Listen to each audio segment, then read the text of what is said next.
You don't realize the moment your life changes. It's never loud. No dramatic music, no slow motion realization, just a small mistake. Something you didn't think mattered. Maybe you said the wrong thing. Maybe you saw something you shouldn't have. Maybe you trusted the wrong person. And now, someone is looking for you. At first, nothing feels different. You wake up, check your phone, scroll through messages like always.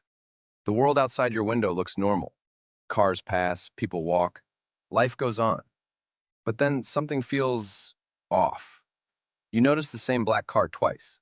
Same street, same slow turn, same tinted windows. You tell yourself it's nothing, coincidence. Your brain is just playing tricks on you until it happens again. And that's when the thought hits you. Not loudly, not clearly, just a quiet whisper in the back of your mind. They know. Now here's the thing nobody tells you about being hunted. It's not about action. It's about time. Because once you suspect it, every second becomes heavier. Every decision matters more. Every shadow feels like it's watching you. You stop walking normally. You start checking reflections in windows. You listen to footsteps behind you. You replay conversations in your head, trying to figure out where it all went wrong. And the worst part? You don't even know how serious it is yet. Maybe it's nothing.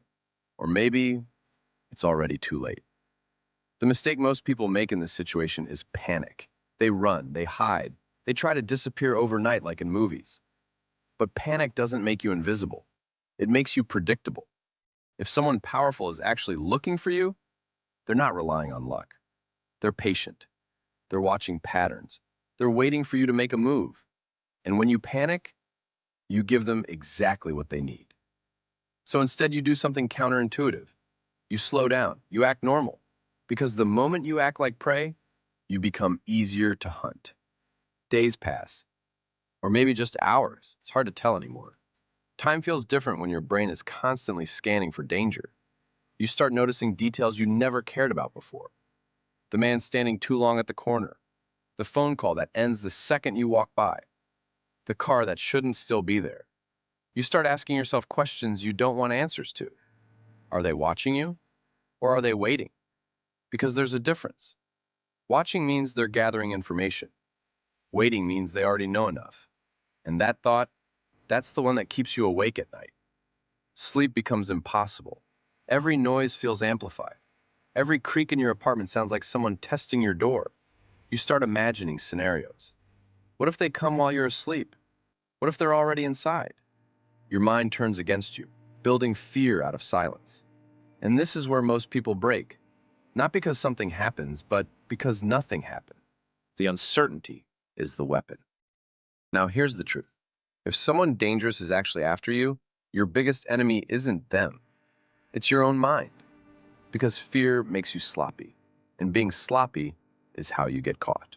So instead, you focus on one thing: control. Not over the situation, you don't have that, but over yourself.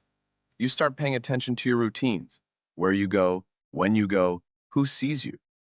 Not to disappear, but to understand your own patterns. Because if you can predict yourself, someone else can too. And once you see your own habits clearly, you realize something uncomfortable.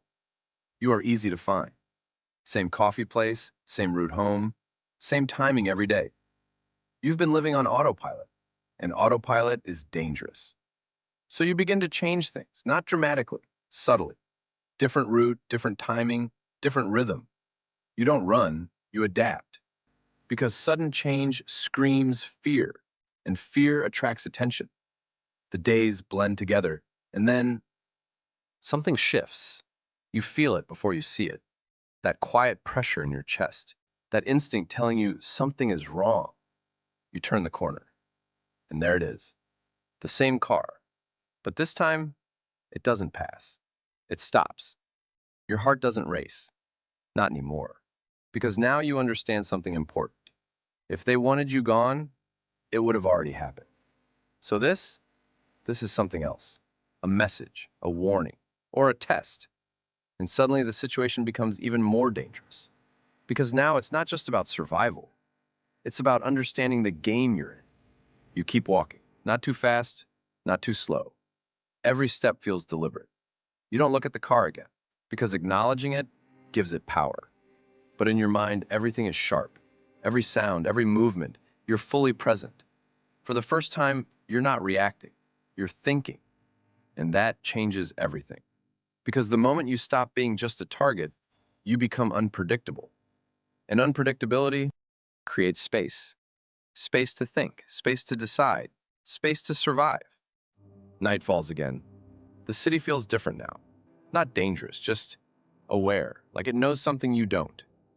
You sit alone, staring at nothing, and you finally ask yourself the question you've been avoiding. Why you? What did you actually do?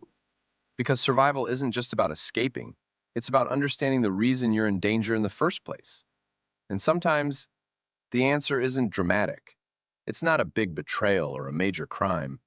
Sometimes it's small, a connection, a coincidence, a moment where your path crossed the wrong one, and now you're here, living in the consequences of something you didn't fully understand at the time.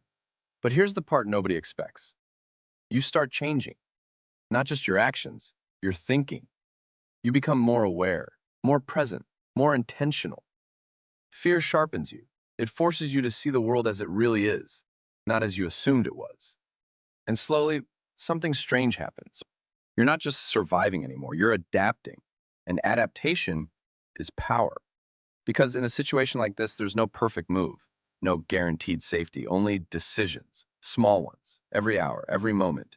And those decisions build your outcome. Maybe the car disappears one day. Maybe the feeling fades. Maybe you realize it was never what you thought it was. Or maybe it was, and you made it through.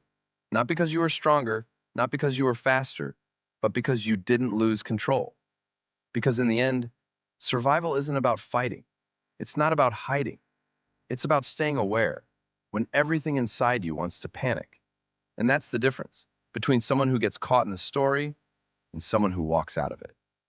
So if one day something feels off, if the world suddenly feels like it's watching you, don't panic, don't run.